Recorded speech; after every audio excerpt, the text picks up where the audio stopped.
Many players in the fashion industry will tell you it's a turbulent, cutthroat business with no memory. You'd be hard-pressed to find designers whose careers encapsulate this essence more than Olivier Taskens. Once crowned the Gothic Prince of Fashion, the Belgian constantly pursued his own agenda and singular vision at times when the industry was seemingly going in a complete opposite direction. And although he's still active today, he has already left quite the enduring legacy. Some may view it as a cautionary tale, others may view it as a lesson on how you should never quit. From fumbling the chance to design for Givenchy in 2002, to being declared the designer of the year in 2006 and having your entire line get shut down in the same year, this is the story of Olivier Taskens.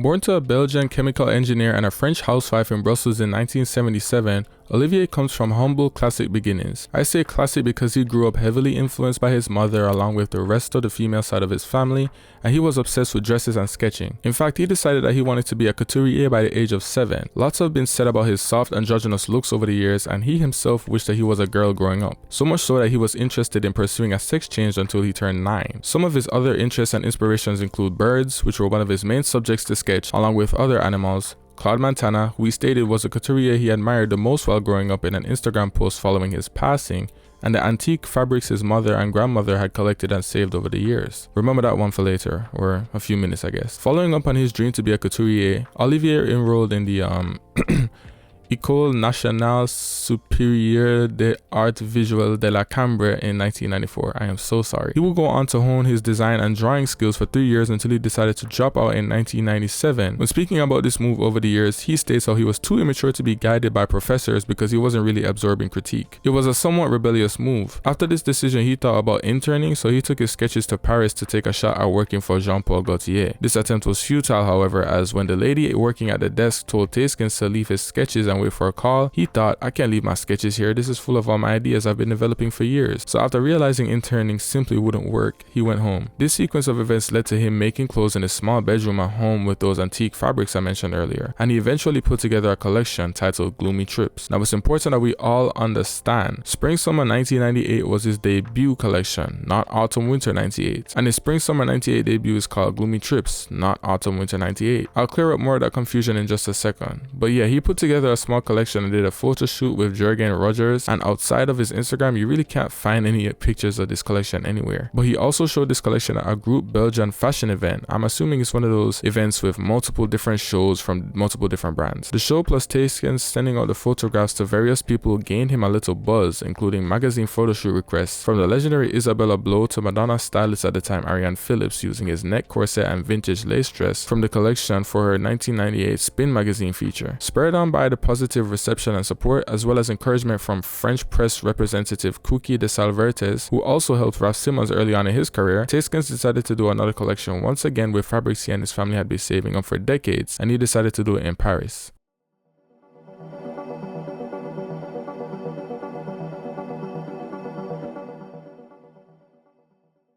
Held in March 1998 in an abandoned Hotel Particulier on Avenue Winston Churchill in Paris off schedule, the people who caught wind of this show were in for a striking introduction. The first model set the tone for the show, striding out in a strong, tight black leather jacket on top of a large black satin maxi skirt and ghastly makeup that Taskens described as not undone but just unfinished. Taskens continued to explore elements of 17th, 18th, and 19th century dress that inspired him along with Florentine studies of anatomy, producing a dark romantic masterpiece made up of leather, plastic, fur, antique linen and lace bed sheets, and other high-quality 19th century fabrics he sourced from his family and flea markets. There were models sheathed in various different types of plastic garments, also sporting a severed hand on top of their heads, which Taskens added to give the notion of the models being controlled. He considered it a slightly awkward, slightly disturbing element, as well as a surrealistic touch. Continuing down the line of dark romance, Taskens applied the motif of a heart spreading its veins all throughout a few of the plastic numbers as an expression of complex yet fragile emotions. We also see this motif repeated throughout a mohair embroidered dress that Taskens recreated for a Carolina Polacek at the 2024 Grammys. The show was a great display of improvisation and severe, sharp tailoring. Many of the patterns and features of the fabrics were already there, and Taskens shaped it all, showing his already high level of understanding of both fabrics and human anatomy. Standouts from the show include the opening look,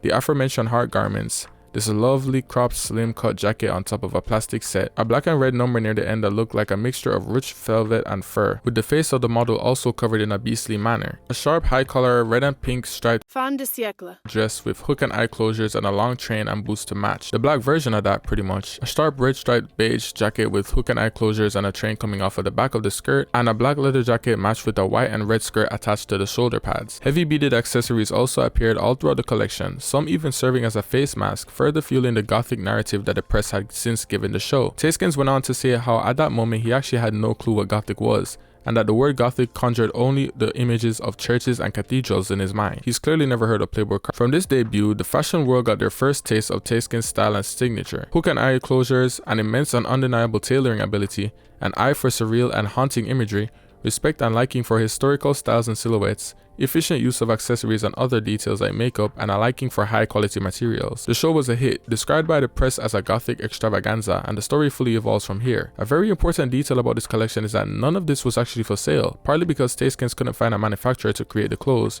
but mainly because he didn't even have the means to mass produce it at all, paired with the ephemeral and limited nature of the materials used. The first customer he had was Julie Gilhart, the seasoned senior vice president and fashion director at fashion retailer Barney's New York, who also helped fellow late 90s dynamite Miguel Adrover get his brand off the ground. She came to his showroom shortly after his collection, incredulous that he had all these wonderful fabrics without the means to mass produce them. He informed her and the onslaught of buyers and press that followed that they'd have to wait another season when he could produce his collection to be sold. But in terms of the whole debut confusion, now hopefully you see how people thought this was his debut collection, because it was such a highly critically acclaimed, lauded show, and it was his first show in Paris, so of course nobody had a clue he did anything in fashion before that, and it also works better for the story for this to be his debut. But even on his Instagram, he makes no mistake referring to Spring Summer 98 as his debut, with the title Gloomy Trips. #journalism.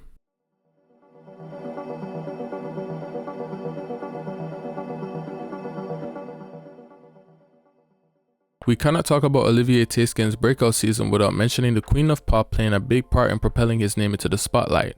I'm talking about Madonna, of course. It technically started on January 14th, 1998 when Madonna wore the aforementioned black neck corset and a vintage lace dress trimmed with vintage silk ruffles and flowers during the photo shoot for Spin magazine, which hit the stands in North America on February 2nd. Having Madonna as your day one is a crazy flex. The second time Madonna wore one of his designs came shortly after on February 24th, 1998 when she performed Frozen at the Festival di San Remo in Italy in a black coated jersey dress that also came from his debut collection. 4 days later, she appeared on the German TV game show Wetten, Das and performed Frozen again in the same outfit. Less than a month later, she attended the 70th Academy Awards in a floor-length black satin hook and eye coat dress paired with a grey tulle petticoat. And Andre Leontali, the legendary fashion journalist and former editor-at-large at Vogue, described it as one of his favorite Oscars looks of all time. She featured on the cover of the July 1998 issue of Rolling Stones magazine, and one of her looks featured a clear plastic corset from Autumn/Winter 98. At the VH1 Awards on October 23rd, she performed The Power of Goodbye in Tastekins' very first look of the Autumn/Winter 98 collection, a black leather jacket paired with a large black satin maxi dress. Later on that night, she went to receive her award for Most Fashionable Artist in a large yellow satin corseted ball gown, which actually came from his Spring/Summer 1999 collection. Tastekins was literally only 21 when he designed this, and described the process as a group of friends sewing 500 hook and eye closures together by hand. When he got the call, he folded the dress into a big box, drove wildly through 2 red lights, and sent it on a train in Paris so that it could make its way to Los Angeles in time. Thank God he didn't get stopped by the police, because this slashed up and put back together Frankenstein style dress was his moment. And we're still not done. She returned to the German TV show Wetten, Das in Austria on November 7th and performed The Power of Goodbye in a leather ensemble from Autumn/Winter 98. And finally, I hope I didn't miss any, she performed The Power of Goodbye on the Look TV show in Stockholm on November 15th in another clear plastic corset top from Autumn/Winter 98.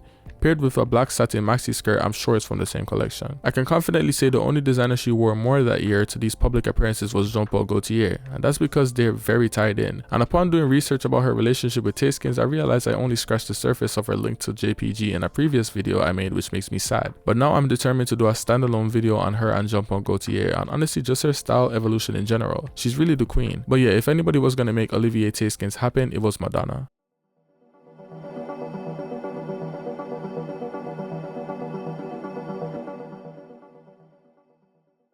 Looking to follow up a critically acclaimed Paris debut, Olivier started to seek out manufacturers and better means of production in order to create a third collection under his name. He received support from many manufacturers in Italy after explaining his project to them and began working on what would become Spring-Summer 1999. The triumph of this collection would be the ingenious mixture of many different energies and influences bound together under a largely monochromatic color palette and other connecting details that spread throughout the entire show. The standout mood for the collection was dark, disturbing, and alluring as models trod the runway in caged hair, caul-like makeup around the eyes, disheveled hair, and even a gimp mask. Leather was the star of the first period with tunics, dresses, miniskirts, gloves, and thigh-high boots setting the stage for a continuation of Tayskin's Paris introduction in March. A stark moment in the show was when a model came out completely smothered in stuffed birds with a black leather skirt, gloves, and boot to match. This look might have surprised an unknowing audience, but we can now look back and see how animals and animalistic features were early motifs for Tayskins, referring back to his childhood influences. So yeah, no surprises here. There's not much of an order to how specific looks came in and out of the sequence from this point, but we go on to see reserved women in full suited looks as well as slim shirts, button-ups, and dresses that paints the image of the grown-up sister of the more demented Tayskins women we see in this collection. Looks 18 and 19 are possibly my favorites from this collection. Look 18 is a high-neck see-through hook and eye top paired with a small black skirt followed by a show-stopping gothic silk dress with hook and eye closures in the front resembling a cross. He was never beating those gothic allegations. In the third quarter of the show, there was a splash of color which Tayskins attributes to his consideration of it being a summer collection. Apart from look 37, however, the color did nothing to soften the mood of the show, with a spliced checkered fuchsia dress and matching neck corset and caged hair for both look 36 and look 34 in a striking red ensemble. I want to wrap up this show, so I'll make sure to mention the yellow Frankenstein dress Madonna wore to the VH1 Awards and move on. Okay, moving on. What Olivier Tayskin's Spring-Summer 99 collection does is give us a perfect display of the three strongest sensibilities in his work up to this point. There's the influence of Helmut Lang, who he later on said was his hero at the time, in the more reserved and formal garments, particularly aforementioned look 37, 16, 46, and 59. These looks, among others, carry an overlapping sense of smart, efficient, and reductive design that Lang made a killing off of in the 90s. There's also a strong sense of McQueen hair that was also present with a lot of Tayskin's early work for his own label in general. The fierce nature of the entire presentation, a dark room with pulsating strobe lights and pounding music mixed with disturbing elements like cage hair, messy makeup, the androgynous cuts of blazers being broad at the bust and cinched at the waist, which Tayskins himself stated he included to give the woman a more masculine feel, down to the animalistic nature of looks 10 and 48. McQueen had previously used the idea of animalistic women for his fall 1997 collection It's a Jungle Out There. This isn't me trying to say Tayskins copied, by the way. And also carved out a strong space for himself in fashion for theatrical runway presentations and women who men had to have real balls to walk up to. Although the line Tayskins walked was a lot more gothic and darkly romantic, the severity in the cut of his dresses and blazers are very reminiscent of McQueen's work, like say look 36, 54, 53, and 41. I'd say take a look at any of McQueen's collections from Spring-Summer 95 to Fall-Winter 98 to see exactly what I mean. And finally, of course, there's the native Belgian taste that he possesses. Legendary Belgian fashion educator Linda Loppa once described Belgian tailoring as good fabrics and nice finish, quite flat and linear, not so much about drapes. On top of that, there's often a monochromatic strict sense of tailoring that pervades the annals of Belgian design. Of course, his collection was heavily black and white with different shades of beige thrown in. There's a strong sense of Margiela through the more lax suiting, which is understandable as Margiela himself was a huge Armani fan at one point, as well as the sheer nature of many of the garments showcased. A.R. van der Verst were doing lots of work with leather during this time as well, especially with the high leather boots and pants. I'd also go as far as to say there's some Andy Mulemeister in the mix, but it's not that I'm trying to say that Tayskins is spread out over a multitude of influences with no sense of individuality in his design. His strength lies within how, despite there being certain lines that can be drawn between his work and others with similar sensibilities, his overall gothic and fantastic touch reigns it in all under his own vision that can stand on its own and be exactly that. Clothes that are decidedly Olivier Tayskins. Autumn-Winter 1999 was a bit more of a restrained showing with all of the same monochromatic, dark romantic, and gothic detailing. One of the standout features was the focus of tailoring, as Tayskins believed women's tailoring was a bit too soft and needed to be stronger. There were many full-suited looks with blazers, blazer coats, and other pieces of outerwear both fitted and loose, often bound by the signature hook and eye closures. High-quality leather, wool, cotton, knitwear, and fur can be linked back to Taskins expressing his admiration for the classic materials used for tailoring. He also stated he always likes to pick out a beautiful material for his work, as that's always his first concern. There's this glossy type of leather that he used last season, making an appearance here as well through couture-like gloves, long coats and jackets, slim cut pants and boots, which went well with the black stringy hair of the models that resemble electrical wires. There was a handful of sleeveless cut blazers, coats and fur numbers as well, and I especially like a few of the short sleeve tops that would essentially be continued down the arm with those long leather gloves. I love the styling here, and I love how Taskins always seem to exercise his eye for elegance amongst the other times chaotic and abstract looks. Speaking of abstract, there were a few humongous creations sent down the runway this season, similar to the bird dress 6 months prior. 2 of these seem to be purely abstract swaths of tangled interlocking straps covering an entire model as if she was being consumed or protected, and another appeared like a big block of fabric compressed together like some sort of crude armor. There were also these strong sculptural hooded corsets that I personally really liked. I really like when he gets sculptural like that. On the more digestible side of things, we can see central and slim cut knitwear and jersey pieces and a few white button-ups at the beginning. And again, the suiting was pretty agreeable. Don't have much more to say about this collection, as I again think it was a great direct continuation from Spring Summer 99 and another solid showing. Spring Summer 2000 took place on a soil-covered runway as Taskins models cut through the misty air in the most stable state we've seen them up until this point. The show showcased his most contemporary options to date with his continued soft monochromatic tailoring, the latest addition to his repertoire, biot-cut dresses, familiar sheer tops paired with cotton or jersey pants and dresses, and of course, glossy leather. The color palette fit the earthy tone of the runway as we see the inclusion of yellow and different shades of brown multiple times throughout the show. One of the biggest talking points for me is that we see the beginning of the bust-down dressmaking that Taskins heavily adopts later on in his career due to white polka dot dresses near the end of the show. And from here on out, I want you to start observing the chest as one of his main sites of sensuality. There was also many deep V-cut tops shown here and there. Among the polka dots was an oversized check pattern that made its way onto jackets, suits, and even full dresses, giving the garments a slightly added depth. Other than 2 show-stopping dresses, this was a decent showing with inklings of where Taskins would be headed in the future.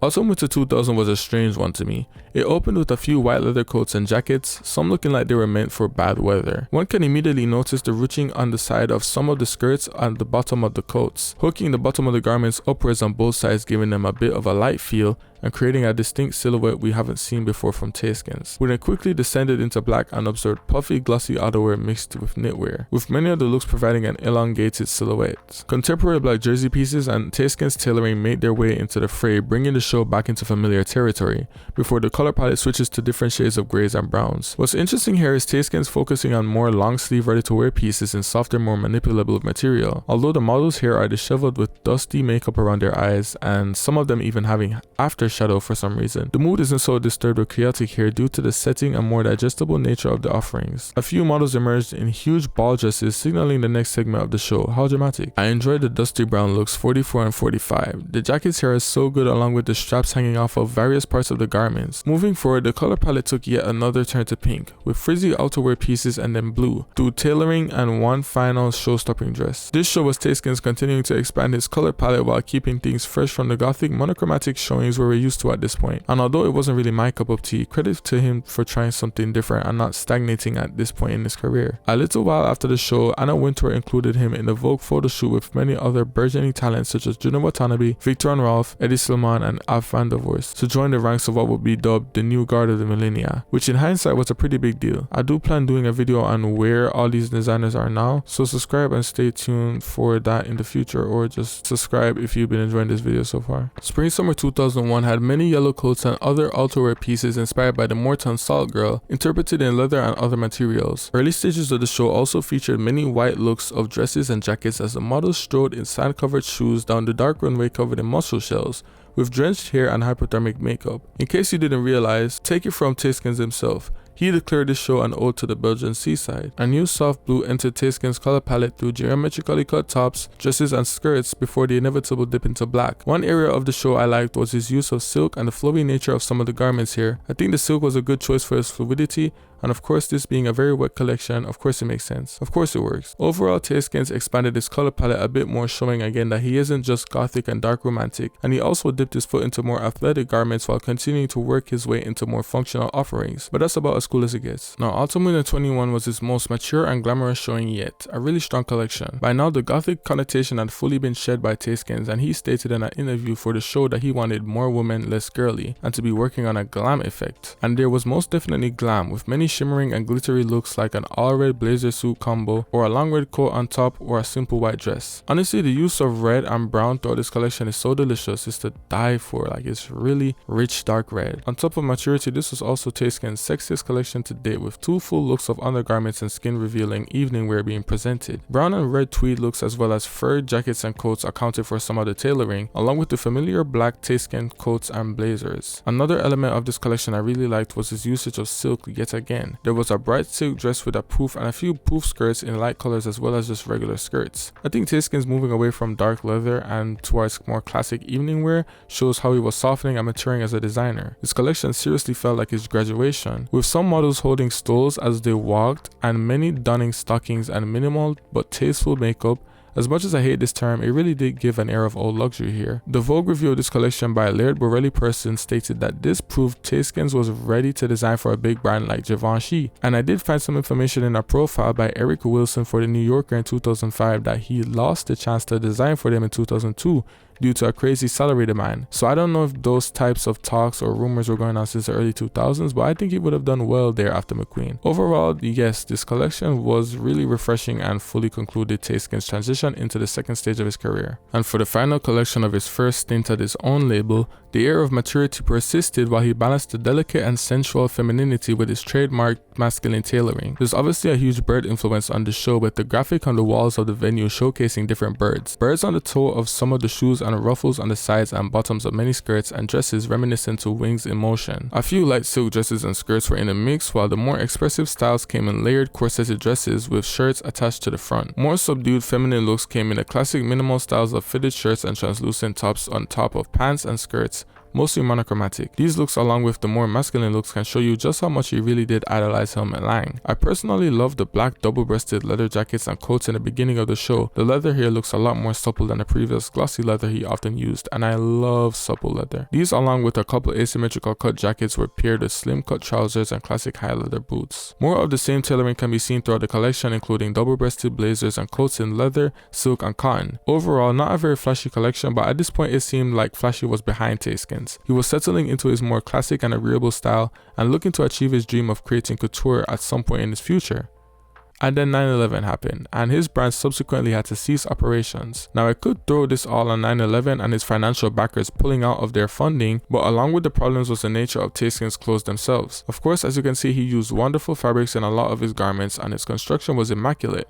But how many times have you ever seen one of his models with a bag? How many times have you heard me speak about the footwear? How much of the footwear have you yourself seen and said, oh wow, any bracelets, necklaces? If you still don't get what I'm trying to say, Olivier didn't really commercialize his brand the way it should have been. You'd be hard pressed to find a brand at the turn of the century who made the majority of their profit or money at all from the clothing they sell. Every brand you love is kept afloat by handbags, shoes, perfumes, and cosmetics, and other non-clothing items. Olivier's clothes are already expensive for the fabrics and high-quality work and construction. Factor that in with the fact that that's mainly what he was selling, and you get a really expensive headache on your hands that you're trying to keep going. 9/11 was just a big push for his backers to jump ship, and of course he lost the Givenchy deal soon after, so he spent over a year in fashion limbo. And then Rochas called.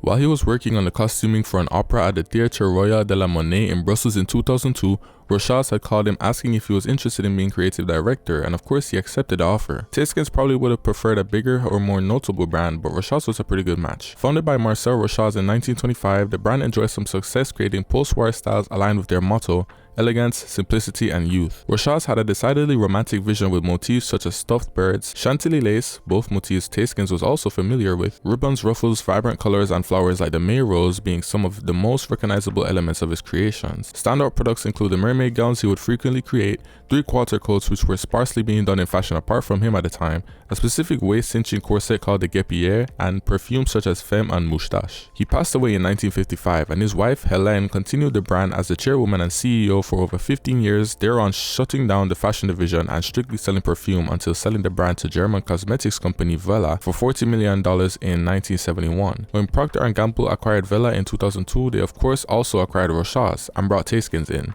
Which brings us to the debut in March 2003, one of the most critically acclaimed debuts of the 2000s. Taskins stated that his vision for Rochas included a focus on the classic Parisian chic, and he provided just that. The collection showcased 1950s couture styles of bolero jackets and skirts to match, with long leather gloves, voluminous shapes with soft curves at the back, and stacked layers throughout the garments, similar to Cristobal Balenciaga's work. The heavy inclusion of Chantilly lace, tulle, silk satin, taffeta, and ruffles in the pieces, along with the old couture styles, gave an overall sense of elegance akin to that bygone era. The shoes of the models were these transparent plastic looking heels. Flower print of course made its appearance here and there on several garments, so we see Taskins attempt to surprise again with splashes of color including orange, yellow, and blue. This debut show continued where Taskins left off at his eponymous label with reverence for old Paris couture, a taste for high quality materials and black, a great stroke of maturity and an eye for elegance. My favorite look of this entire show would have to be look 17. People, this ensemble is a real piece of work. The layering, the volume, the beautiful lace, it's a dark romantic masterpiece, and again, very Balenciaga. Balenciaga is my favorite haute couturier, so sorry if it sounds like I'm glazing. Even though Taskins told the New York Times months later in November 2003 that although he understands the Balenciaga comparisons he got in the press, he really wasn't looking at his work when creating this collection, I low-key don't buy it. There were also a few garments with a distinctive curve at the back, which is another Balenciaga-ism, and some of the audience and press refer to these silhouettes as hunchback,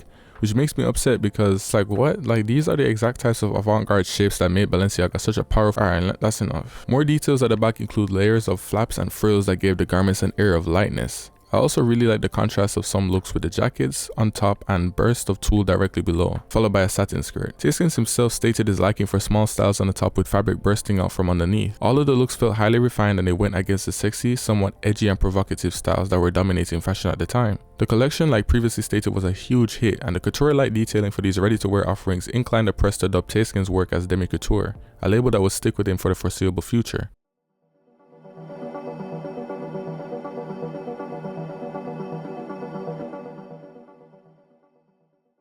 It set the stage for what was to come at Rochas, and the world of fashion was happy to have their Belgian prince back at his best. His Rochas tenure saw him really develop as a designer through the progression of many ideas and techniques that make his early Gothic work seem like a rebellious phase. He always had an eye for lovely fabrics, especially leather at his eponymous label, but his time at Rochas was characterized heavily by lace and silk among other high quality materials. When I say high quality, I really mean this is some of the best stuff you can acquire for ready to wear, which continued the demi-couture notions as well as the trend of his clothing being pricey. Of course, previously stated, Chantilly lace is the most recognizable fabric in the Rochas lexicon, and lace practically runs through the Taskins family. One of his most common use cases of lace at the time at Rochas would be as a veil for full separate garments underneath, creating a beautiful pattern for the entire look itself. Strong displays of this style include Spring-Summer 2004 when he layered lace garments over silver lame tops to create an interesting shimmering effect, playing with how light interacted with the garments. Fall 2004 also had similar ensembles with lace veiling glittering garments underneath. It was often used to trim the ends of certain garments, sometimes finished off with ruffles. Overall, while lace at the time mainly appeared in undergarments, Taskins revived the elegant air the material once provided. The only material he used more than lace at the time at Rochas was silk. It was not that deep in the sense that most garments you'd see made out of cotton or even wool at other brands were instead silk at Rochas. Keep in mind that silk satin is like the #1 mother of all couture fabrics as well. Of course, it's also his favorite material to use for the long sweeping dresses that he started to roll out at the French house,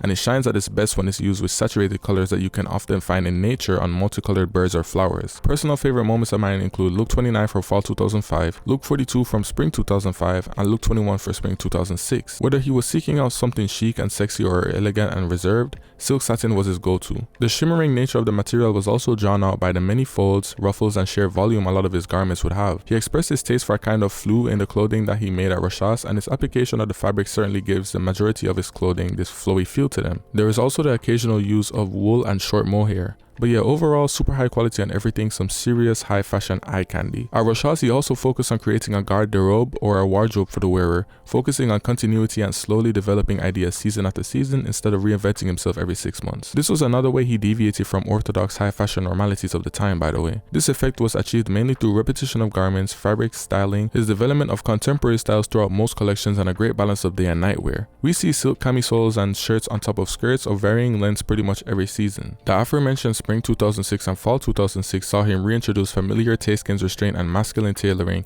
bolero jackets, skirt suits, short-fitted chic dresses, and corseted tops. These are amongst his most common offerings during his time at Rochas. Of course, he had elegant, vibrant dresses each collection that began with a snug fit at the bust and took up huge amounts of space from the waist down, but they don't really fit into the whole wardrobe idea. These are gowns. What these gowns did express, however, is Tayskin's penchant for frequently exposing as much chest and back as possible.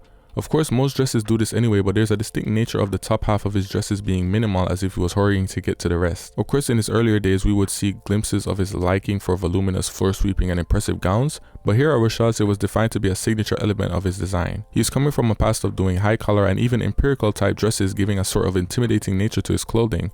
But the revealing of more and more skin in such a considered way over the years shows the softening of his sensibility and overall maturing as a designer, giving reverence to old elegance instead of those disturbed designs of old. And of course, this doesn't just show itself in dresses. He of course rolled out those deep, delicate U-cut shirts in his second collection, which he continued to develop over time. He has also spoken about how many designers have boring back designs or just outright neglected, and whether it's the flaps and folds of his Balenciaga-esque debut of deliberate open cuts, he makes sure to not make the same error. The Tayskin's model we were introduced to used to be fierce and sometimes even frightening or appearing deranged, but the Rochas woman was far from it. His earlier shows showed somewhat androgynous and mature looking women, often sporting short hairstyles and minimal makeup. Emphasis on the makeup because I really like the soft glam looks with the pink lipstick, blush and eyeshadow that pervaded throughout most of the collections. It just added a theme of maturity and elegance in my opinion. As time went on, especially for the last two collections when he started to stray away from the dainty feminine styles, he seemed to prefer a more youthful or softer looking woman with longer hair. There was also the return of the coal-like makeup he used to do at his own brand for the final collection. That final Rochas collection in general was just somewhat old Tayskin's. But he even said for his final winter 2006 collection that he wanted to work on a group of girls more adorable. So yeah, correct me if I'm wrong, but I think the difference between fall 2003 and fall 2006 is apparent in that case. There's not much to say about his footwear honestly. I guess he made it a bit more interesting than his eponymous label in some ways, but no. He started out with the more conventional Parisian footwear and then returned to higher styles and different materials. He also included bags on a for the first time in his career for spring-summer 2005, but admittedly they didn't really become a big feature of the Rochas look after all. His color palette was evolving by the end of his tenure at his own label, but Rochas saw him go even further. Most notable was his gradual shedding of black over time, with Rochas really lining up his catalog overall. Of course there was still black involved and the return to form at the end, but the development cannot be understated. On top of that, white became a key color for Rochas and it shone the best on his longer or more expansive garments. My personal favorite white looks would be the very first look of fall 2005, which was absolutely stunning. Really amazing. The simple long gown for look 39 and a white dress that faded into a soft floral pattern for look 22. Many different shades of blue and green became mainstays at Rochas on the Tayskin's, from the light bright nature of the first look of spring 2005 to the deep saturated blue and purple of look 33 and 39 respectively for spring 2006. I briefly mentioned the floral print on look 22 of fall winter 2005, but he was big on flowers overall, as well as the embroidery and embossment of other patterns on his garments. Look 22 of spring 2005 was a really good example of sweet, chic floral pattern on a skirt suit ensemble. I really like this look. Prints like this were a recurring feature of the collection, and they especially came alive for the final looks on huge classic Tayskin's dresses. Fall 2005 had a few pieces showing huge cutouts of I don't really know what this is exactly. It looks tropical, but I don't know. These were amongst one or two other prints in the collection. Spring 2006 had really nice subtle prints on looks 9 and 15. It would have been cool if he did more with birds, seeing how him and Rochas overlap with that motif, and it would have fit the romantic bill as well. But whatever. And lastly, of course, the couture-like details the garments possessed. Tayskin's actually said that the only time they used the ateliers was for bespoke garments, which is crazy, but that doesn't take away from the fact that a lot of these garments took some serious work to make. The high-level construction comes through mainly in the cutting of dresses like look 1 of fall 2005, the absolutely stunning look 17 from his debut, and many others. But apart from regular camisoles and skirts and so on, Tayskin showed a masterful manipulation of fabric to achieve highly sensual and elegant silhouettes at his time at Rochas, owning the label of demi-couture that the press bestowed upon him. Unfortunately, the same fate at his own label would beseech him at Rochas. Kinda. Basically, in 2006, Procter & Gamble decided that they did not have the resources to continue producing Tayskin's work for Rochas, and they shut down the fashion division of the label, leaving him stranded again with no job. The fashion faithful did not appreciate this decision from the conglomerate to put a stop to one of the most red-hot influential brands of the moment. Amongst the critics were Anna Wintour, who said in a New York Times article by Eric Wilson in 2006 that "I have no doubt he will have many suitors." If Tayskin's was making more money though, I'm sure they would have kept it open, and again, the vision of Rochas was not really accessories or marketing. Tayskin's was strictly about his dresses and bolero jackets and all that. So I guess the small bag introduction didn't do enough to keep his head above water, sadly. After the best spell of his career, single-handedly shifting the mood of the entire industry to have more reference for the past and restraint, and winning the CFDA International Designer of the Year award in 2006, he was now back on the market after being kicked out of the house which he had reorganized from scratch and thought he would be at for another 30 years. And then Nina Ricci came calling.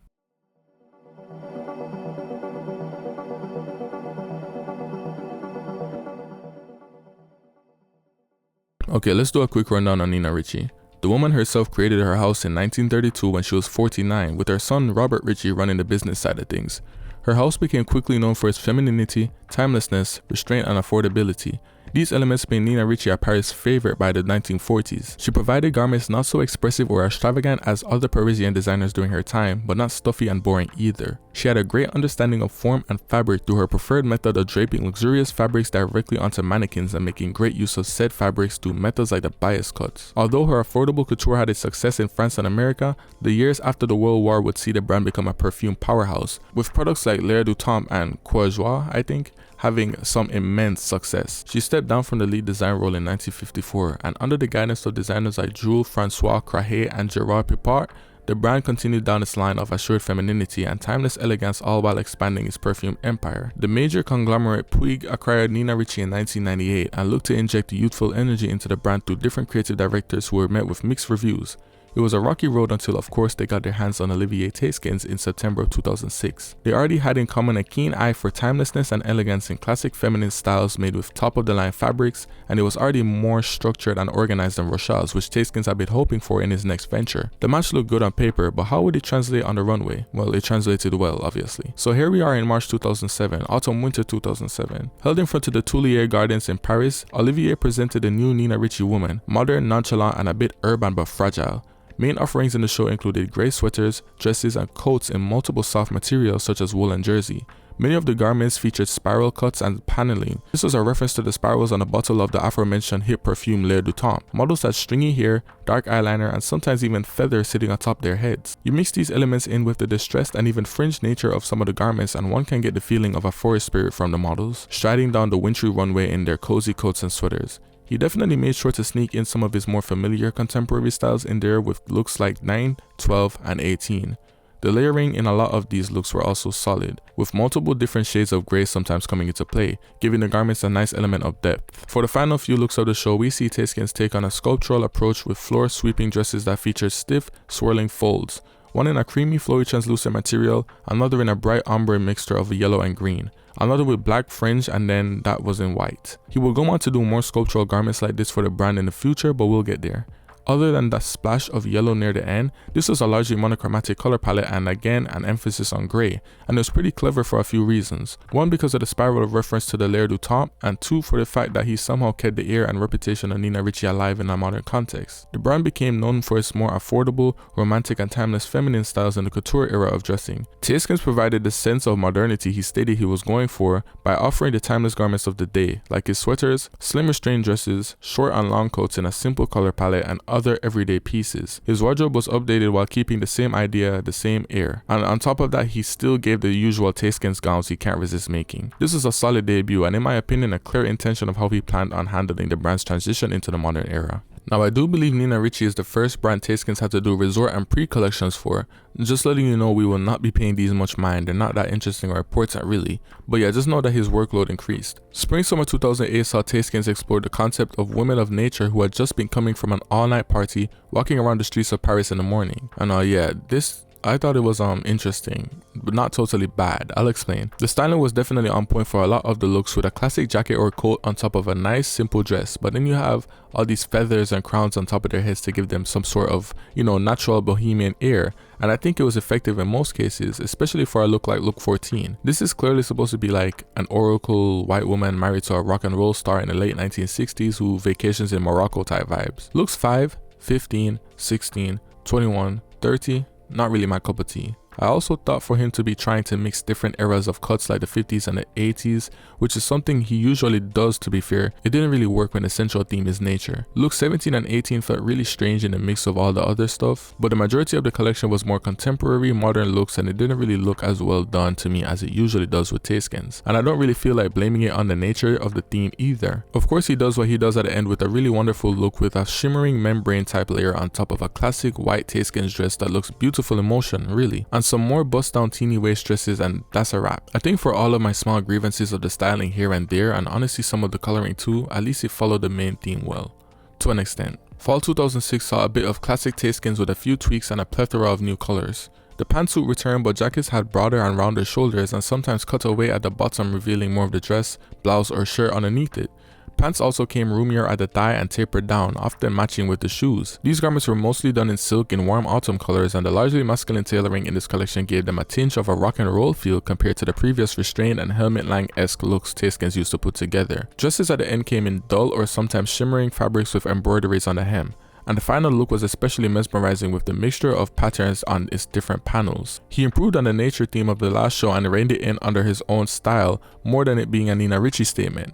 But with how long ago he departed from these types of showings, I'm sure the audience and consumer base took it as a refreshing look for the house. Spring-Summer 2009 was his best Nina Ricci collection up until that point for sure. Key points in this show is that his dressmaking, although seemingly familiar, was in fact evolving. He was now reincorporating an old rule of short in the front, long in the back, and there's a certain cut he does for the dresses in this collection, from the hemline to the front panels to the collars, where the fabric takes on this wavy shape, giving the entire garment a sense of lightness, and I love it. You pair that with the bright colors, almost muted floral prints, and another Taysken staple of the translucent veil over the garments, and you get a dreamlike presentation of truly regal dresses. These dresses cut away to often reveal stockings and pumps in the front. Intricate detailing lies in the aforementioned cutting, embroidery, patterning, and paneling within these garments. When I look at looks 20, 26, 30, and 33, it gives me the impression that these are genuinely goddesses that I'm looking at. That might be glazing or whatever, but from my perspective, the more detailed the garment and the more finesse it takes to even pull these off, only a certain class or order of people can even attain these garments. Emphasis on look 33, I think this is one of Tayskens' best collection ending showstopper pieces yet, because it has zero signs of a designer relying on his archive or whatever made his name great,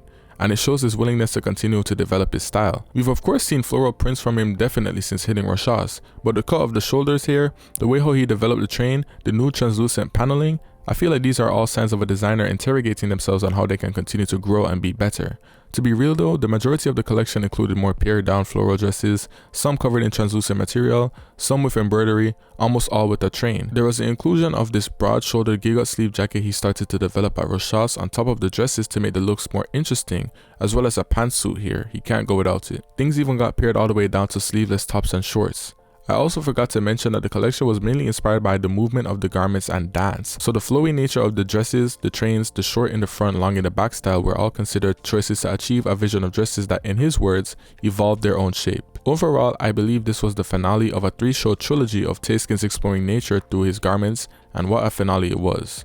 Now for the real finale. By the time fall 2009 came around, news had already circulated around the fashion industry that this would be Tayskens' final Nina Ricci collection. He was getting replaced by the former head of womenswear at Louis Vuitton during the Marc Jacobs era, Peter Copping, and many viewed this as Nina Ricci going for someone with a more commercially viable vision.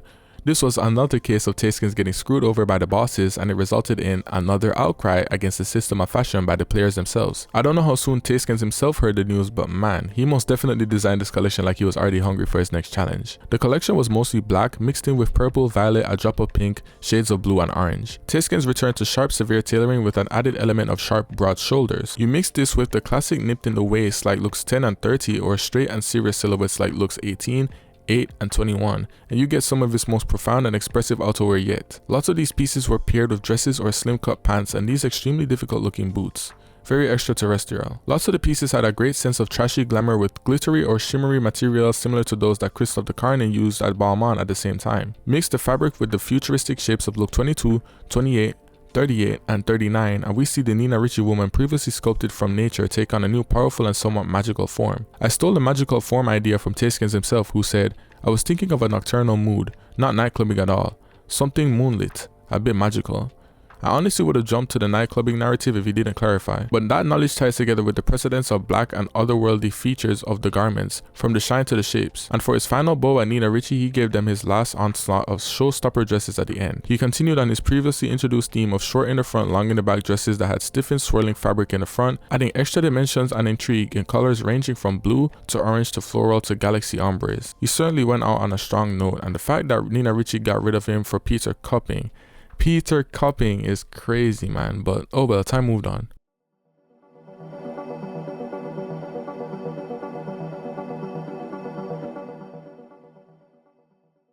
Following his unceremonious exit at Nina Ricci, he stayed in New York for a while and thought that he'd really like to get into the more casual side of fashion. He expressed his sentiment to a friend and they recommended him to have a look at what Andrew Rosen was doing at the brand Theory, which he founded. Andrew Rosen also helped fund brands like Rag & Bone and Griffon in their early days, as well as helping revitalize Helmet Line for one of their failed comebacks. So this was certainly somebody willing to take a chance on someone as proven as Olivier. Taskins then got in touch with the chief executive of the Council of Fashion Designers of America, Stephen Cobb, and Cobb shortly sent an email to Rosen via Taskins' lawyers expressing his desire for Rosen's support in starting his own line. Soon thereafter, he met with Rosen in a rustic Italian restaurant on a February afternoon in 2010 to discuss his desires to start his own brand, but Rosen suggested that Taskins just create a line under Theory instead, as both him and Olivier knew how difficult it would be for him to start a new brand at this point. Taskins considered and eventually signed to the idea, and on May 2010 it was announced that Taskins would have his own line under Theory, known as Taskins Theory. Wow. And 5 months after that, before any clothes even hit the store, it was announced that Taskins would be the artistic director of every line Theory had. So the whole shebang. Just to clarify, Taskins Theory was still under Theory, but it was basically operating as its own separate brand at the time. Everything else under Theory fell into a different lane but still under Taskins. The Taskins Theory debut in early September 2010 was a tidy collection of monochromatic contemporary wear for the New York girl with an eye for something a bit special. Mostly casual styles with a tweak, like stacked dresses and roomy pants in sumptuous materials, classic blazers and coats, capris, crossbody bags with some having beaded straps, shirts slit at the side so the front can be tucked in while the back can hang out, truly contemporary. There was a splash of blue near the end so it wasn't fully monochromatic, but this shows more of a what you see is exactly what you get situation. And it was met with good reviews, as Taskins usually receives good reviews. Apart from the reviews, the collection almost sold out in its entirety, which is a phenomenon that many players in the industry have pointed out rarely ever happened anymore. The Taskins Theory line retailed at about 20% more than the main line, but is still capped out at around the $600 to $700 range for the outerwear. The fabrics mainly came from Japan and Italy, while the clothes were manufactured in America and China. The main line of Theory didn't do runway shows, so I struggled to find the footage of Taskins' first offerings for the main line, sadly. Sorry guys. But to be brutally honest, Taskins Theory wasn't much to see, and that's not bashing it, but I've already given you the gist, so I'll just try and sum up the rest of the tenure for you kinda quickly. His following fall 2011 collection was much more focused on a diverse selection of outerwear and trousers. We see everything from slim cut pants and denim akin to usual tailoring to flared and flowy offerings. Silk made a return as a more prevalent material. The color palette slightly widened to increase more reds, blues, and multicolored garments. Makeup and hair progressed into strong red lipstick and brunette or blonde hair, and the looks in general just felt a lot more complete, like a natural progression of the woman he previously showed us. It actually felt like quite a big jump, with the more diverse and quite frankly better materials. It felt like he couldn't wait to move forward and get back on his old style. Spring 2011, his third collection took another big step away from what we could have expected from the debut, and it had echoes of his Nina Ricci collections. There was a chic feeling similar to the likes of Christophe de Carne's Balmain without that level of glamorous detailing and materials, especially in looks 42, 25, 2, 19, 14, 12, you get it. Of course, like I previously stated, these types of garments were somewhat in his repertoire, but this look was a lot more toned down of course. These jackets and blazers were also sported on top of dresses and short shorts or skirts, fully encapsulating that cool New York girl strolling down the street look, or something. The finale saw Taskins bust out the old showstoppers, just 3. Look 42 is actually so Balmain I cannot take it, he jacked the shoulders and everything. The models also mainly sported black heels, and in my opinion sometimes it worked and sometimes it didn't. Fall 2012 was good. Leather was reintroduced on a strong scale along with the classic Taskins tailoring and cinched waist. There were a lot of jackets with the middle zip similar to the one he put on his very first look of the Autumn-Winter 98 collection.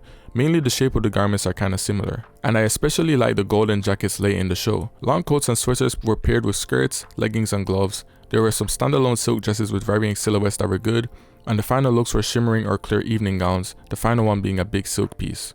Solid. Next collection was pared down, mainly navy, black and white, inspired by the deep sea to an extent. There was smart tailoring all throughout, with the Taskins blazer featuring a strong wide shoulder and pleated pants being cropped just above the ankle. We see a continuation of his sleeveless dress in multiple colors, and there were a few white garments inspired by jellyfish that were sequined. I thought those were interesting. Overall, just another collection to keep the wheel turning in my opinion. Fall 2013 was full of clothes that were, in Taskin's own words, comfy enough to wear overnight in a spaceship. Blazers and sweaters of neutral colors were matched with short skirts and chunky high boots. Lots of these sweaters and quilting patterns on them felt slightly futuristic, and I'm assuming with the whole space comment he borrowed that feature from spacesuits. Some of the garments have slight tweaks on their normal form to give them some sort of special feel, like the V-cut at the neck of some sweaters or the hourglass cut on the front of some jackets near the end, and of course the jellyfish sweaters. The last show was heavily layered, illusions of bras on top of shirts and dresses, dresses peeking out from underneath the other dresses, shorts under shorts, shirts under shirts, somewhat inspired by Taskin seeing the suitcase of his girlfriends and how it's always a bunch of silly tank tops but they make it work. There was also normal looks like, okay, I am so tired about talking about this brand, oh my god. In November 2013, a few months after this collection, it was announced that Taskin's Theory would be discontinued. And on June 16, 2014, it was announced that he parted ways with the brands on good terms because, of course, his goal from the beginning was to create his own brand again. So both Taskins and Rosen understood this was about to happen. There was lots of speculation as to what his next move would be. There were some murmurs in New York about Oscar de la Renta. Others said that he was in Italy over the summer taking meetings, but after spending all those years away working for others, he decided it was finally time to return to home base.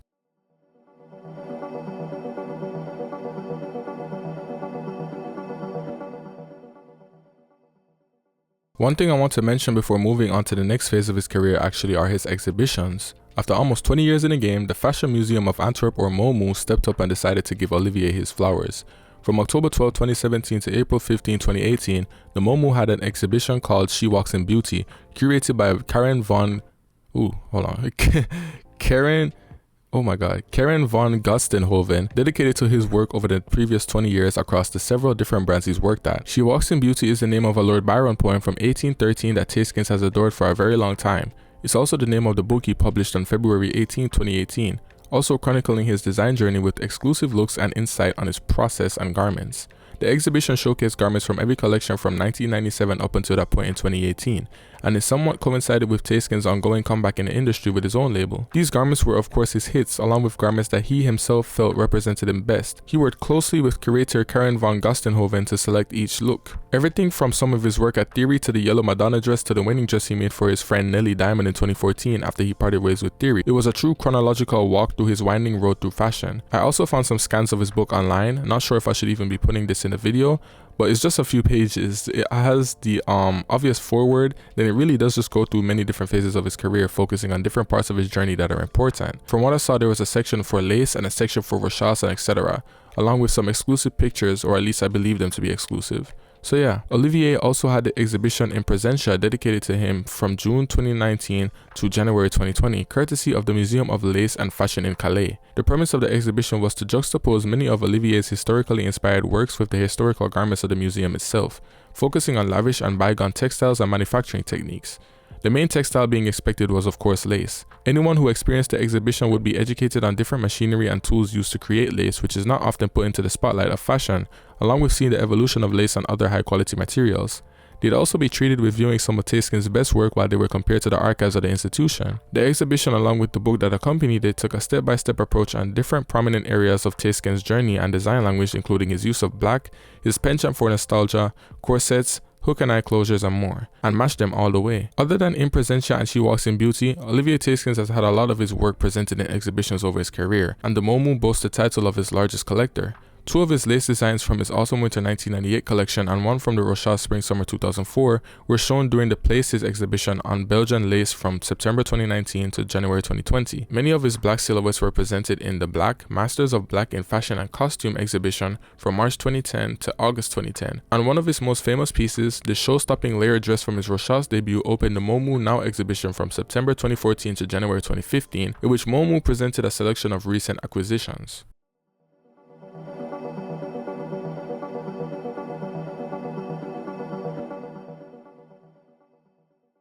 On July 8, 2016, Olivier Tayskens announced his return and relaunching of his eponymous label, with his first collection coming that September.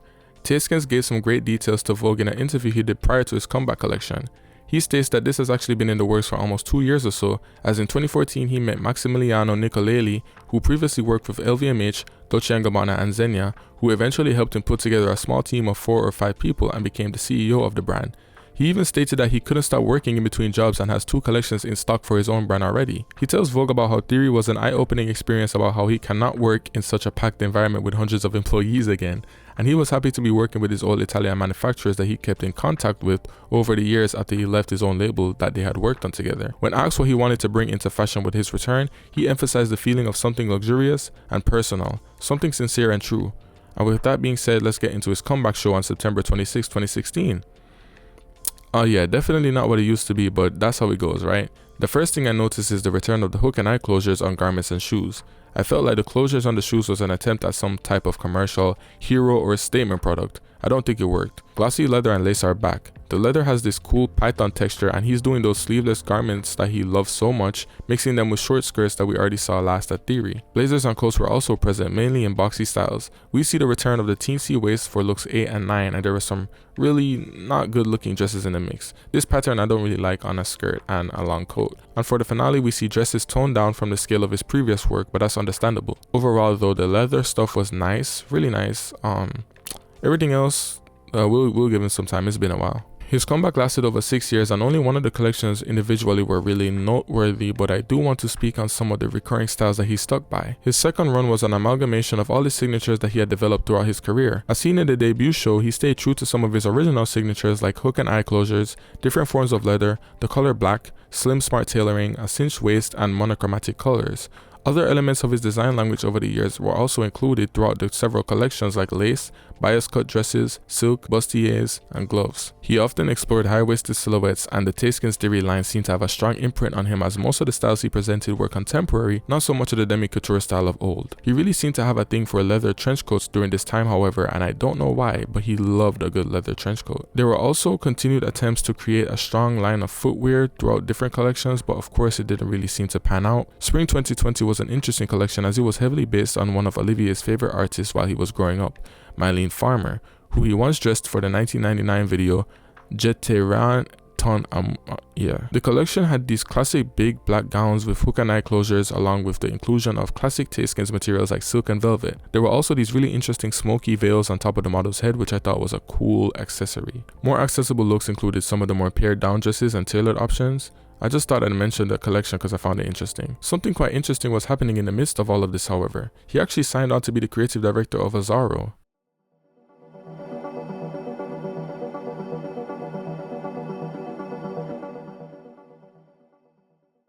Olivier Tayskens ended up signing as the creative director of Azzaro, designing both the men's and women's wear side of things. Larissa Azzaro was born and raised in Tunisia in 1933 under Italian parents. There are so many conflicting dates on the internet pertaining to when he exactly started designing and when his brand was actually founded, but I do believe his couture house opened in 1968 and he was in fact designing clothes before that. His heyday was in the following decade with shimmering, bold, fitted, hyper-feminine evening gowns that stars like Tina Turner and Jane Birkin would frequently wear. He cited his beautiful North African upbringing as one of his biggest influences, and he was one of the go-tos for jet-set Parisians. Over time, his fashion line was overshadowed by his fragrance, with Azzaro's worldwide market share in men's fragrances estimated estimated to be up to 10% at one point. He continued to design for his own brand until 2003 when he passed, and his daughter took over the company. Ownership of the brand bounced around until 2006 when it was acquired by Spain-based private equity firm Rig Capital Group. Azzaro had a short revival stint in the early 2000s when red carpet stars were digging into vintage luxury, but ever since, only the perfumes have really done it for them. Fast forward, here we have Taskins now in the process of heading two brands for the first time in his career during a worldwide lockdown, February 2020. Olivier commissioned Belgian singer Sylvie Crouch and director Lucas Dant to make a short film for the collection. What resulted was a somewhat performance of the song Seedy Tricks by Sylvie, as she modeled 3 couture dresses by Taskins. Now the film was certainly something with Sylvie doing her showgirl thing, hair flying in the wind and all of that with his other guy just kinda there. But the dresses were faithful to the idea of Azzaro, shimmering, metallic, and in Taskins' eyes, as little seams as possible. The standout was Taskins' interpretation of Azzaro's most popular design, 3 circular strass embroidered cutouts on the bodice of the dress. Taskins' rendition came in silver fitted lame with the cutouts high on the body and encrusted on the edges while the dress swept the floor a bit. It was competent. There was an elegant long dress with crystal pockets, buttons, and a crystal neckline, as well as another with swirling, shimmering rings on the front and cutouts to reveal the chest, slightly similar to the last one. There was a hint of another silver blazer in the short film, but that's all that was. Last but not least, there was a golden brocade dress with strong shoulders, and yeah, that was it. It's kind of a hard job to pull off in the conditions he was in. It's like he's addicted to getting the short end of the stick. He did end up dressing some celebrities in the retail offerings of the collection though, including Deborah Shaw somehow, and a few K-pop stars. But anyway, moving on to spring 2021. This one had a short film as well that felt even more aimless and strange than the last one. Models were dressed in more smooth lame and brocade numbers, with one model sporting the signature circular cutouts on the front and back of her dress. Menswear was introduced in this film, and yeah, it was just shimmery suits. I will say the dresses looked good though. They looked classic and a lot of them had the strong shoulder Taskins likes, but just more turning the wheel here. It feels like they were trying to conjure up some sort of luxury feel with the setting they chose, with this big mansion with lavish rooms, but the cinematography doesn't go with it at all because like, why is this guy just flailing around like that? One thing Taskins had been vocal about then and previously was his desire to facilitate ease of movement when wearing these dresses. And for this collection, he stated that it's important that the ladies can sit down in these dresses without having them break. So at Azzaro, he started to work with stretch fabrics, which he considered new to him. All this consideration is a shame, as red carpets are basically postponed because, again, COVID.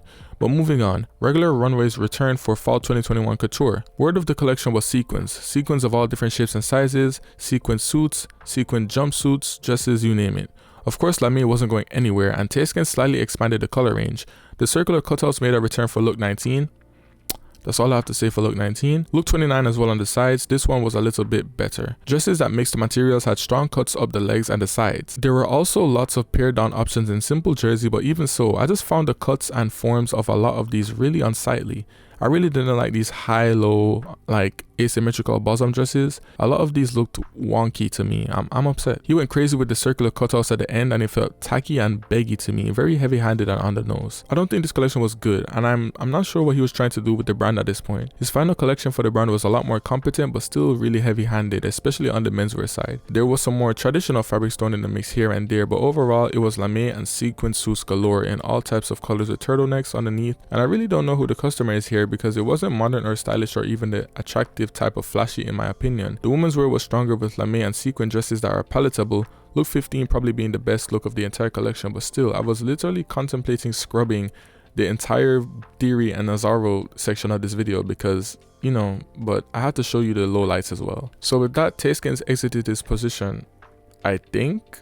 I don't even know, like the collections just stopped. The Instagram posts stopped. There's 0 articles about what happened anywhere. I'm guessing they closed the fashion division again or something, but the collections genuinely just stopped. So yeah, back to his main line. From spring summer 21 onwards, he only showed on mannequins. He had skipped the previous fall 2020 show for COVID and other money reasons, I'm guessing, and came back with a showroom only presentation. This new setting was accompanied by a new technique that Taskins had been developing with the 5 or 6 other members on his team. Lots of the pieces were patchwork dresses made from small bias cut swatches of fabric that Taskins had been collecting over the years that were, in his words, cooked or crunched and put under pressure and then put together. And of course they were all one of one, so these were sold as one-offs to individual buyers. Taskins was fine with these being one-offs as the collection was more of a passion project, although he did state that he'd like to work out the logistics to work with big factories and mass produce again. Some of the dresses looked good and some of the details like the wet hair, couture-like gloves, the hairy dress in look 18 and the overall dominance of black made this feel like yet another return to his roots. And this method continued for the next 2 seasons where his his patchwork creations continued to evolve while Taskins gradually brought back more contemporary styles like suits. But ultimately, Spring/Summer 23 was the last collection Taskins did for his eponymous label. I believe he did not have the funding to continue, but keep in mind his approach to his comeback collections and the fact that he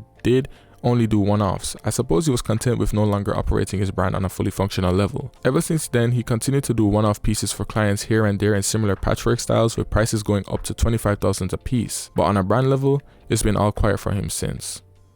Until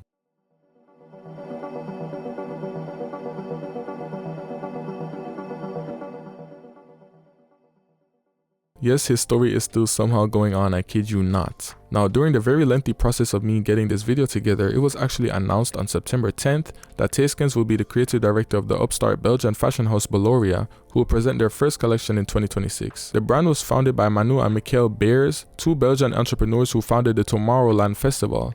In a press release, the brand states, Baloria is based on typical Belgian values: sensitivity, integrity, emotional resonance, which have always inspired Taskins' work and approach to fashion. The company's Antwerp headquarters are also in line with this approach and an uncompromising quest for beauty. The promo image shots by Belgian photographer Willy van der Peer have been periodically released since the announcement of the brand, and they are all black and white, featuring models sometimes in seemingly depressed or slumped over postures, like just distraught, like slowly nodding their head, rolling over on a table, you name it. There's mainly tailoring on display, but the suits still have needles and unfinished seams in them, so I guess that's something to read into.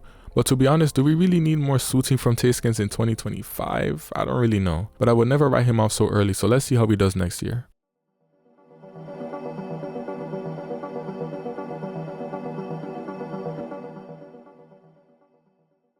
After all that history, let's go over what makes Taskins Taskins.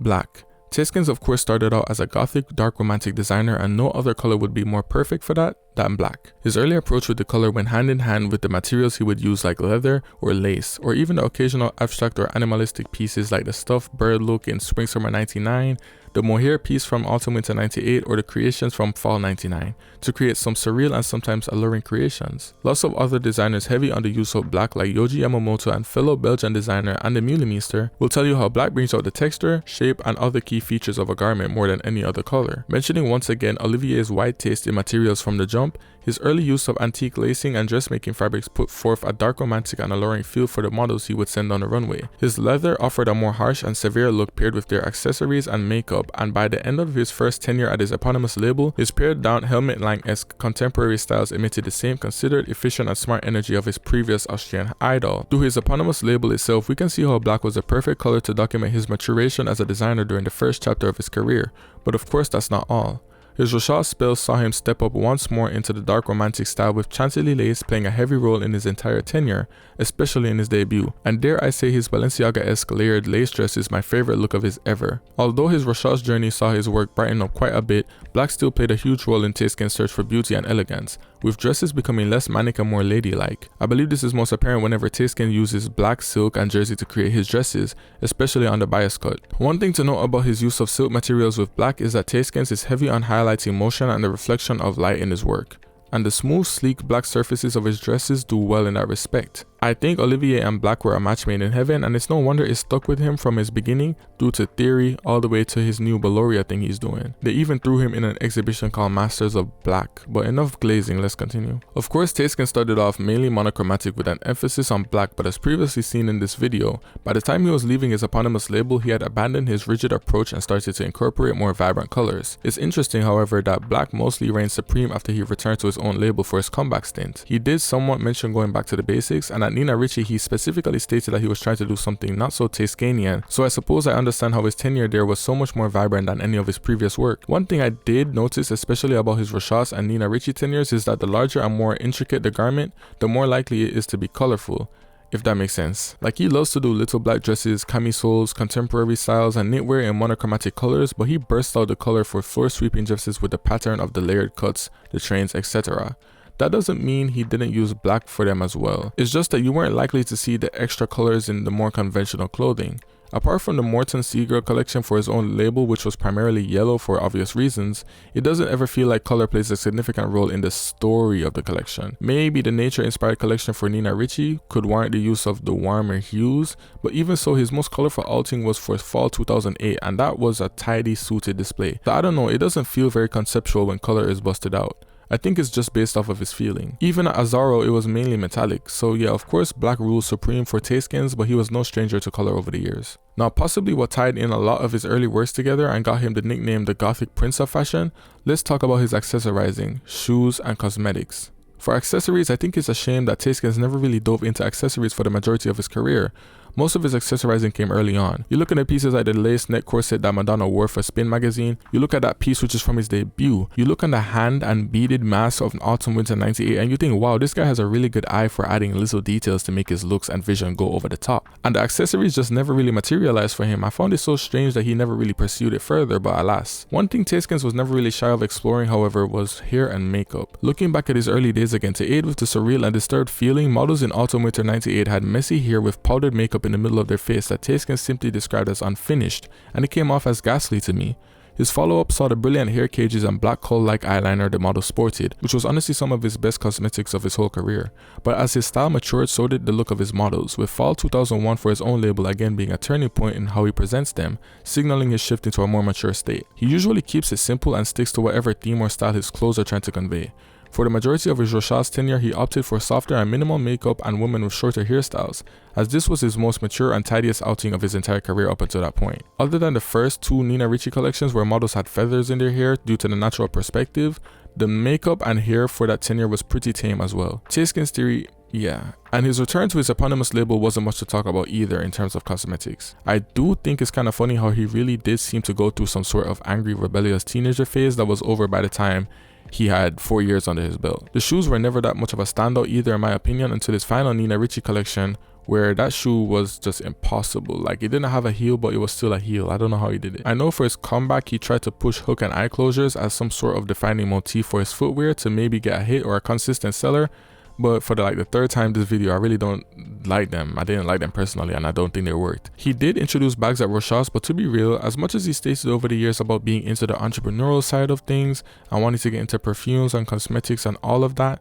I don't think it ever really happened for him, you know? But the drama of his early collections will continue to feed the streets for generations. Material. So of course, leather had a big part to play throughout his entire career. There was definitely some absence during the Heritage House years, but that's fine. Like previously stated, leather was one of the harder materials he was familiar with, especially in the beginning. We'd see the material give slightly different vibes based off of course, the construction of the garment. The tight leather garments of his first 3 or so collections only fueled the gothic and disturbed connotations he was garnering. The tight and sculpted nature of many of the leather jackets in Autumn Winter 98 gave off fierce and powerful, but the loose and glossier leather of say Fall 99, which was used in longer and more sweeping garments like coats and dresses and skirts, had less intensity. Fall 2000 and Spring 2001 were especially interesting when he took leather out of its element and experimented with larger and more functional styles in black, white, and yellow. By the end of his eponymous tenure as well as during his revival stint, however, leather became one of his go-to materials for contemporary styles like trench coats, pants, sleeveless dresses, and skirts. Oh, and of course gloves, boots, and heels. Lots of leather gloves, boots, and heels.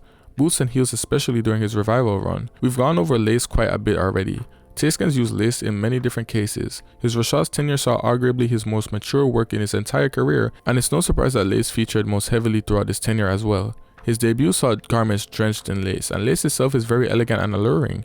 You pair that with the mainly dark color palette of the collection and you get a specific type of beauty that simply didn't exist in fashion anywhere else by that point. His second Rochas outing was interesting as we see Taskins employ lace in a veiling manner over little lame dresses, manipulating how light would be reflected off of the garment and possibly creating beautiful shadows wherever the model walked. Lace was also used in overt shapes to create patterns on the garments like cocoons, which could have been done better in my opinion. This style of mixing lace with other garments and treating it like a dark veil over the other to create depth and intrigue continued throughout his Rochas tenure and his comeback here and there.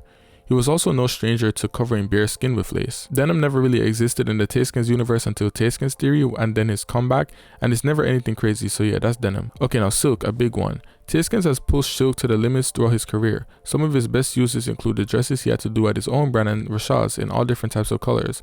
This just shows his roots in historical dress, his love for ball gowns, and his quest for beauty. We can tie all these in under silk through looks like the legendary look 19 from Spring/Summer 99, the yellow Madonna dress, and looks 26, 28, and 29 from Rashad's Fall 2005. His most common uses would have to be more practical numbers, however, like button-up shirts, full suits, skirts, and little dresses. Fall 2008 was full of silk, and I think the application of silk onto the women's suits did well to highlight the inherently glamorous nature of the material. It exudes elegance and beauty in both masculine and feminine styles. Premium cotton and wool would be his go-to fabrics for his tailored looks throughout his entire career, along with occasional leather and silk looks, and even the eyesore that was the Azzaro suit. But this makes sense because Taskins has a love for luxurious fabrics but has always respected tailoring, and he often incorporated suited looks when he wanted to turn things down. So yeah, nothing too crazy here. Every once in a while he would bust out some sort of sparkly or bedazzled material when he wanted to add some glam to his collection, like say Fall 2001 or his final Nina Ricci show. His knitwear was never too over the top either, with inclusion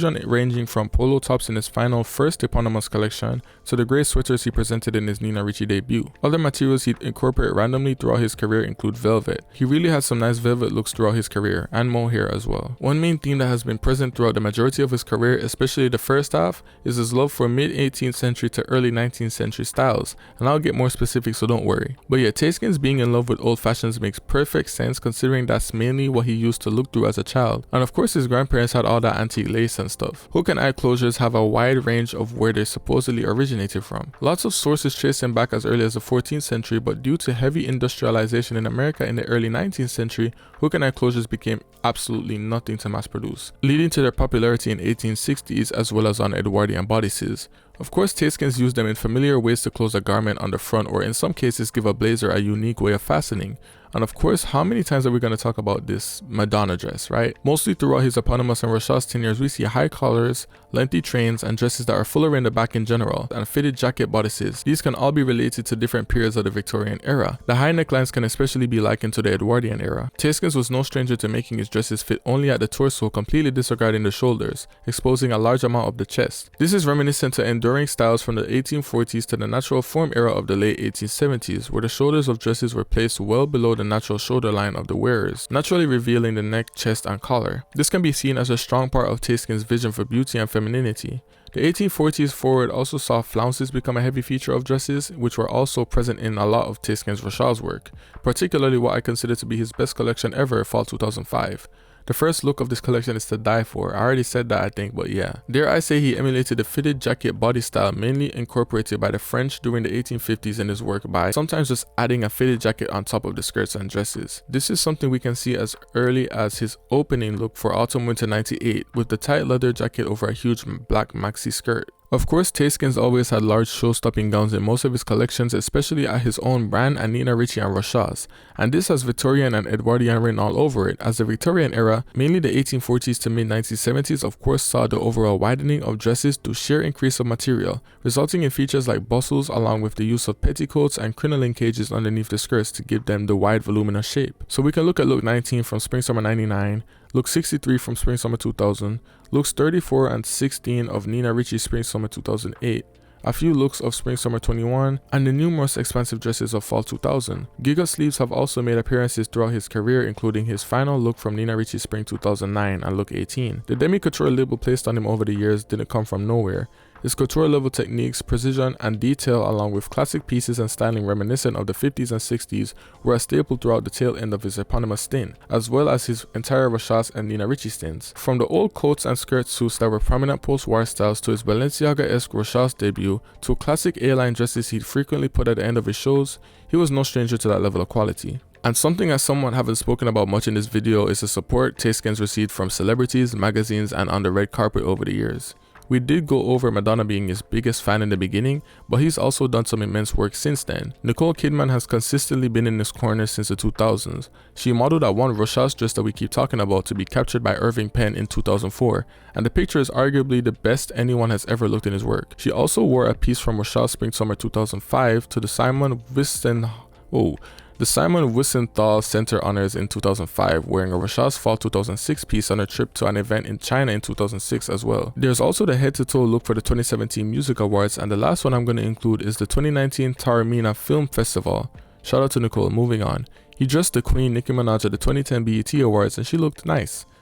Those are better days. Some of his Met Gala looks include Greta Gerwig in a theory dress for the 2014 Charles James themed Met Gala.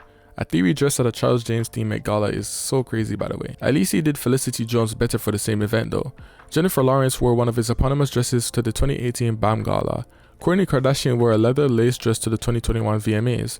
One of Tay-Sing's most significant commissions in recent times came from Lady Gaga. He created a white hook and eye catsuit she donned for her hit song Abracadabra earlier this year. He supplied a brilliant custom look in his patchwork style for Vogue China's Forces of Fashion in December 2023. He created the costumes for Miley Farmer's Nevermore tour in the summer of 2023. More celebrities he dressed in 2023 include Doja Cat, Anna Taylor-Joy, and he did do the Carolina Polachek Grammys dress the year after, sorry. And finally, cause this is getting a bit long, like he's dressed so many people, he dressed Fernanda Torres in a nice open back dress for the 2025 Golden Globe Awards, at which she won Best Actress. So he very much still has motion. Overall, Olivier Tayskins ended up fulfilling his dream of being a couturier, even if it was in his own weird, crunched steam fabric way. His skills are undeniable and he can go toe to toe with the best of them, and his success at Theory proved that he also had at least somewhat of a commercial eye, but he never fully got that long dominant run throughout the industry that he deserved until he went back to his own brand. And by that time the industry had already shifted drastically and he wasn't the Belgian prince anymore. But Laurier means his story isn't finished, however, and for what it's been so far, I think it's safe to say that we're all glad he's still going. Thank you so much for watching. Please like and subscribe if you enjoyed this video and want more content like this, if you want to learn about fashion more, all of that. Peace out. I'll see you in the next one.